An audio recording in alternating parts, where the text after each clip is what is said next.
Wake up. I said, wake up. Yeah, that's it. Open those big eyes, you stupid beast. No, don't try and move. Those heavy iron shackles around your legs aren't going to budge an inch, even for limbs as strong as yours. I'm sure you would love nothing more than to use your foreclaws to rip me apart. I can already see your right foreleg itching to be free from its restraints. But your days of doing that are done.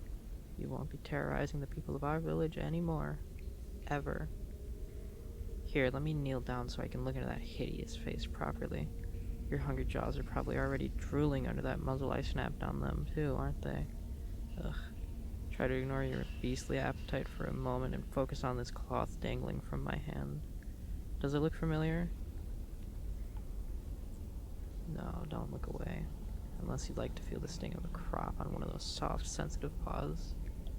I'm an experienced werewolf huntress. I know all manner of methods to force beasts like you to be compliant, and most of them quite unpleasant. So, returning to my question, I don't expect you to answer with words, of course, but I know from experience that you werewolves can understand our language. What I'm looking for is a glint of recognition in your eyes. Have you seen this rag before? Here, I'll hold it to your muzzle. Take a good whiff. It was a shirt once. I know it's difficult to tell that now, it's practically been torn to ribbons, but it was a shirt. Perhaps you've seen it before, during one of your pack's savage attacks on our home. It belonged to a friend of mine. I know the concept of friends is a foreign one for monsters like yourself. The only relationship you understand is the one between predator and prey. So I'll explain. A friend is a companion you enjoy the company of, someone you care for, and I cared for this particular friend quite a lot. We were close. So you can imagine how I felt when I heard you creatures attacked in the eastern quarter, so near her home, or perhaps you could imagine, if you were capable of feeling any emotion but mindless hunger. We beat you back in the end, of course. Human intellect always prevails over brainless brute strength. But not before you took your usual share of innocent flesh and blood. I can still hear the screams, see the upturned carts lying in the streets, smell the acrid scent of sweat in the air. Most vividly of all, I recall running into my friend's home and finding this torn-up, blood-stained rag to be all that remained of her. I can see it in your eyes. Something about this is familiar to you. You were there when she was taken, weren't you? I suspected as much. Witnesses told me the attacking pack had black fur shot through with streaks of silver, just like yours. And I saw how your eyes widened when you first looked at me. You recognize me from that night, don't you? That's the only reason I haven't put a silver bullet directly between your eyes yet. I knew one of you would have the information I've been looking for eventually. Don't think I don't see you trying so determinedly to stretch that right foreleg again. It's not getting free, no matter how you squirm, so don't waste your energy. Shut up! I can't understand those barks, especially not through your muzzle, and I have no desire to hear your indignant yapping. Look into my eyes. Do I look afraid of you? I've felt dozens of wolves, bigger than you. You don't scare me one bit. All I feel towards you is contempt. Let me tell you what's going to happen now, beast. I'll speak slowly so you may understand. I am going to sedate you, and while you slumber, I'm going to place a metal leash on your neck and chain your limbs. Then, I'm going to hold your leash and point my rifle at your back, and you're going to take me to my friend, or what's left of her. If you refuse, or if you truly don't know where she is, then I will slay you and move on to my next captive. If you can bring me to my friend, your reward will be a swift and mostly painless death. Those are the most generous terms I will ever offer to the monster who despoiled my home and stole my friend from me. I said to stop those awful growls. I can't hear the... Wait. What is that? On your cheek, is that... No, that's impossible. That can't be a teardrop. Werewolves can't cry. They're base, stubborn animals. They always stay defiant until the end. They never show fear or sadness. I know very well how you beasts work, but I see another streaking down your other cheek. How is that possible? I haven't inflicted any physical pain on you yet. That isn't just some visceral reaction. You're responding to my words as though... What? They hurt you? They hurt your feelings? You creatures don't have feelings. You're not human, and yet... Stop crying. Stop. Stop it, I said. If this is some new trick you dogs have learned to try and draw sympathy from us, you'll be disappointed to learn that after your actions we have none left to offer to you. I said stop barking. I can't understand you anyway. This makes no difference. None. Those tears streaming down your cheeks will not move me. I've seen your kind rip through innocent men and women without a moment's hesitation. You know no such thing as sorrow, as regret. Forgiveness and understanding are wasted on you.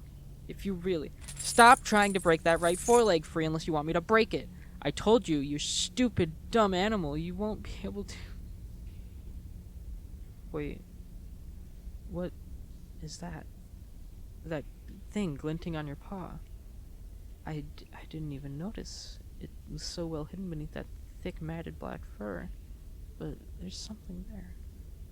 Something yellow or golden? What is that?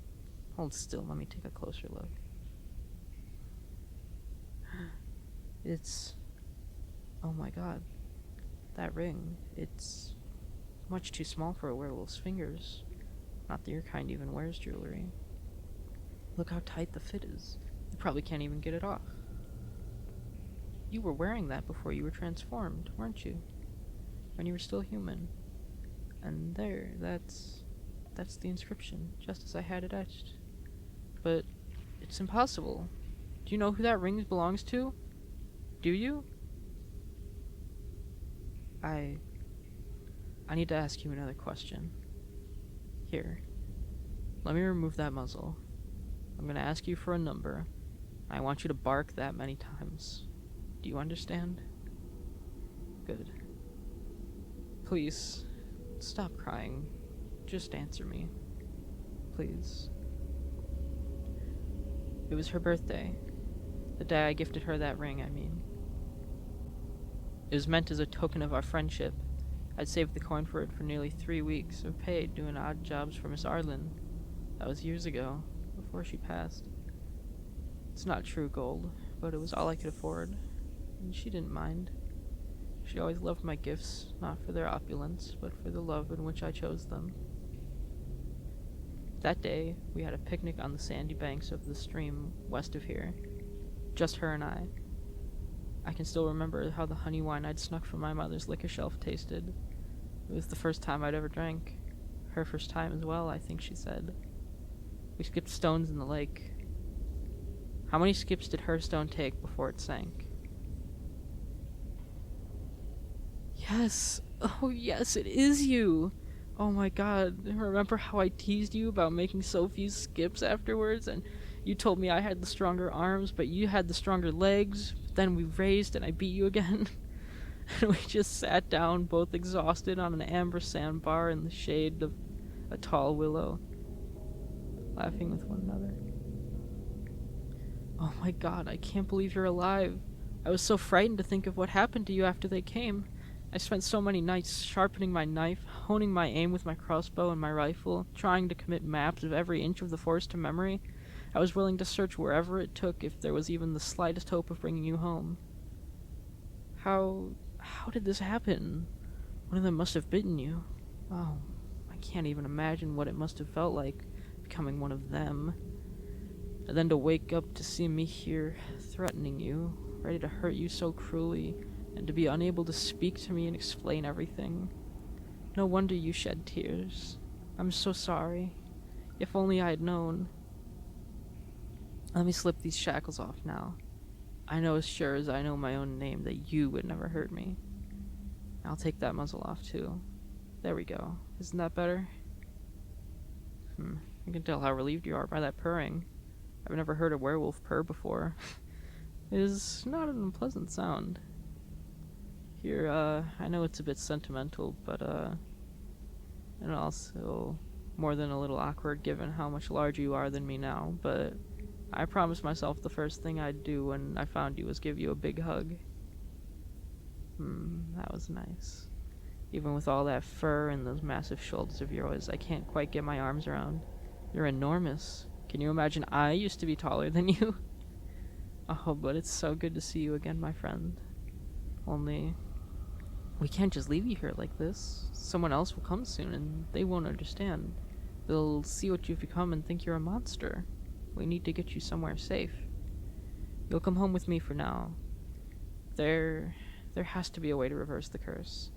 I know they say it's permanent, that a werewolf can never be turned back into a human, but there has to be a way. I'll find one. I'll bring you back, I promise, no matter how long it takes. Until then, you'll stay in my basement. I'll bring you leftovers from dinner for your food. I'll bring you other things too. Perhaps some hay from the stables to sleep on and a basin to bathe in. It won't be so bad, I promise. Does that sound alright with you? You may nod or shake your head to respond if you like. Good. Follow me then, quickly. And welcome home.